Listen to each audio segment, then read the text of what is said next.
Hello and welcome to the first chapter, creating and deleting an index using Elasticsearch Python package. Now the first thing that we have to do before going into the code is to have an Elasticsearch instance running in your system to have a successful API call. Now the first thing that we do in the code is import an Elasticsearch package. So that we do y from Elasticsearch import Elasticsearch, and then we create an object of the Elasticsearch class by providing the host parameter value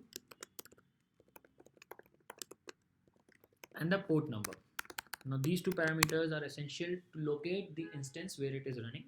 If we happen to use the local instance, then we don't have to provide the parameters because it assumes by default that you are using the local instance.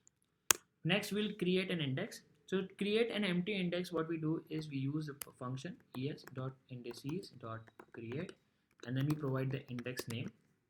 Let's say first index. Our first index is the name of our index, and we also use the ignore parameter to ignore the error code. I want to ignore the 400 error series. When I do this, I get an acknowledgement from the ES saying that my first index is created with the acknowledgement key as true.